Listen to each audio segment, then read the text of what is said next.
Newsflash! Planet Zoo has a new DLC pack out with new content and animals. Yes, I know everyone and their mother has been talking about it, but I want to talk about it too because I love it. So you'll just have to suck it up, Buttercup. Just like this chicken here who has to put up with this now. What a brave soul. The most dangerous animal on this planet. Let's see what Frontier has to say. Experience the rustic charm of the countryside with beloved animals that have lived alongside humans for hundreds of years. Transform your zoos with a charming rural feel and create a thriving animal sanctuary. Take forgotten pastures into a safe and comforting environment amidst the fields and gentle breezes of the New Zealand countryside. Introducing the Hobbit pack. The way this screams the Shire is crazy. So let's build it. Because you know what a new pack means, right? We're all gonna build zoos with it. I'm gonna do this in Sandbox because I can't be bothered and want to buy what I want. If only that can happen in real life. If I wasn't coherent enough in my long intro, I'm making a Hobbit-themed mini-zoo, focusing mostly on the vibe of the new pack, which I love. I've been watching the animals go around and it's been so much fun. This pack is really cozy and it adds animals like alpaca and cattle, which are my favorite in real life. And if you haven't noticed, I'm obsessed with the new chickens. They're so goofy and serious at the same time. Just my kind of crowd. Also, this new gate from the pack is amazing, but it ticks me off how we don't have a matching fence to go with it. So I tried to make one of my own, which is an example of surprising myself actually, because I'm impatient as heck and never really pay attention to detail. I don't know what's come over me. I also used some tricks as well that I learned on YouTube, such as using the dirt decals around the side of the road to blend the road into the ground some more. And yeah, I really like the feel of it because it's like kind of rustic and it has like a really used feeling about it. And foliage. What I tend to do whenever I don't know what to add, which is every time I do this game, is that I just spam the foliage and the rocks all over. I especially love the 4 rocks from the aquatic pack and the buffalo grass. And don't come at me for using the wrong plants for this biome and region. I honestly don't know anything about it.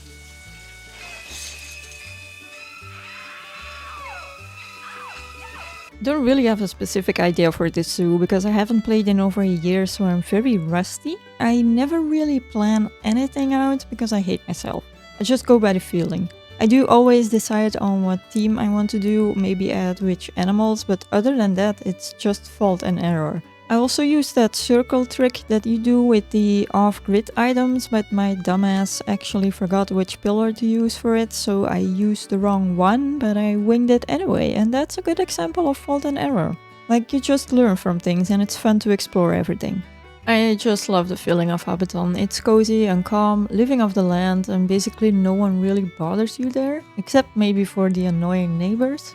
But what I really wanted to do is incorporate that cozy hobbit hall feel, so I played around with the doorway of the entrance and the pathway, trying to get the guests to really crawl into that hole. That's a weird sentence. At this point in time, I really didn't know what to do, so you see me spamming around the full rocks of the aquatic pack again. I really love sinking them into the ground. I love the pebble feel of the path right here, because it seems like it was just naturally made, you know? From people going over the path and kicking the pebbles to the side, if that makes any sense. I also moved the entrance a bit closer to the path because I realized that I really didn't want to go too big since I'm only focusing on a few animals and I'm not making this a long series. Mostly because my impatience makes it so I have hyperfixations of short term, so I really lose interest in things a lot and fast. And I think it adds more to the cozy feeling, being closer to each other. And I dislike large areas as well because I wouldn't know what to add. I did decide early on that I was going for this Hobbit theme because the world of Tolkien has a special place in my heart. It's very nostalgic for me and it has brought me comfort. The books are some of my favorite works of all time, especially The Hobbit, which is just a charming little story about a silly character going on an adventure and losing his heart to it. I also went to see the movies with my dad when I was little. He also loved fantasy just as I do, and his favorite character was Gimli because they looked alike. My favorite character is Gollum, for the same reason really. I also have a few close friends that I was able to convert to either the movies or the books, and in most cases both, and the books and movies are bi-monthly rewatches and reads. I wanted to say yearly, but I think bi-monthly comes closer to reality. And I'm so excited for the new game coming up, Tales of the Shire. Goodbye, social life. Now you see me doing the thing I dread the most, which is actually building the, well, building. I'm really not good at detailing any architecture, but since we don't have pre-made hobbit halls, I needed to take a swing at it.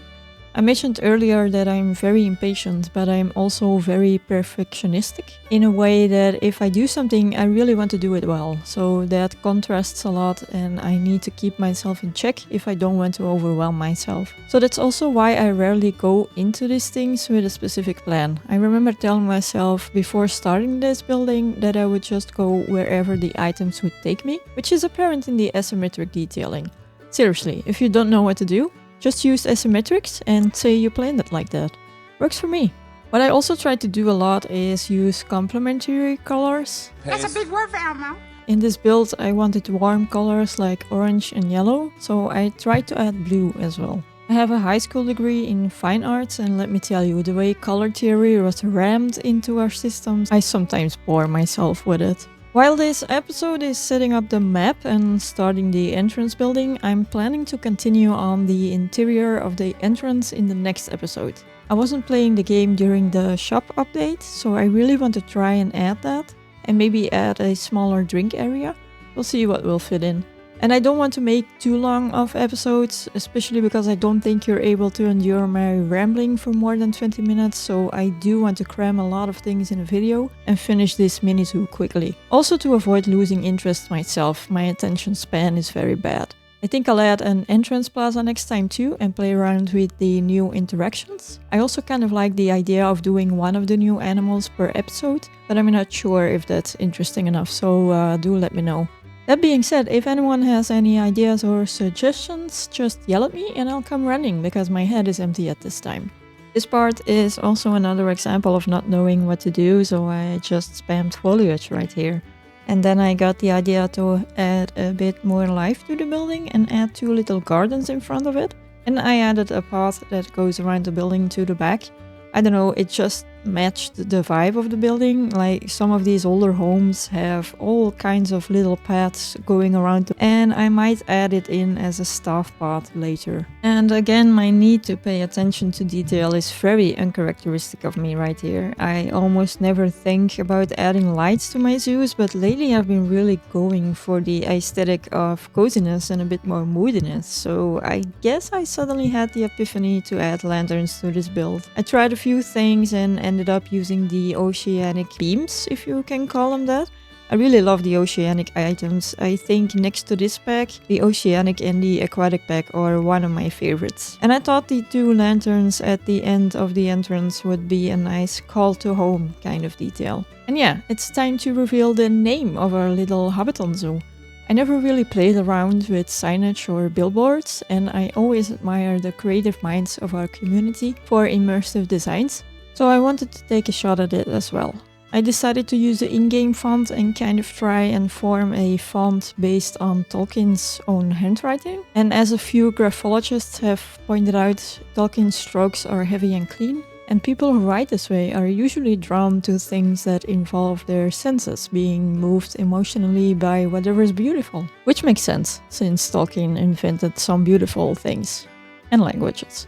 Of course, I'm not the mind that Tolkien was, but I did try to convey the overall feeling of it, and I think it worked well. And on to the name, Proud Bottom Hill. I didn't spend too much time on this name, seeing as it's not live depending. That would be bad, but I did want to name it something fun and homey, just like hobbits are. A lot of hobbits have these earthy names, so I really wanted to include something like hill or valley. And then I just thought of silly words. Yes, bottom is a silly word. And well, then I'm proud to be actually tackling what I want to do right now, building a mini zoo on YouTube. All in all, not much thought was put into it, but I think it sounds fun. And on to more detailing that I've never done before. What is happening to me? What I've seen a lot of people do in Sandbox is basically redoing the spawn points where the guests appear. Now, because I don't plan these things ahead, I needed to work with what I did at the beginning, which was basically randomly slapping on a countryside road. I thought the food truck looked really nice into the scenery, but it really bothered me that there's one open side, so I chucked that idea pretty fast. I decided to add a bus stop and not put too much effort into it. As long as the guests have a spawn point, I'd be happy. And I think it's a nice idea to take a bus to some godforsaken valley, get off and go for a walk between the foliage spam that I put down. I think it'd be nice. Apart from the mosquitoes and the bugs, of course.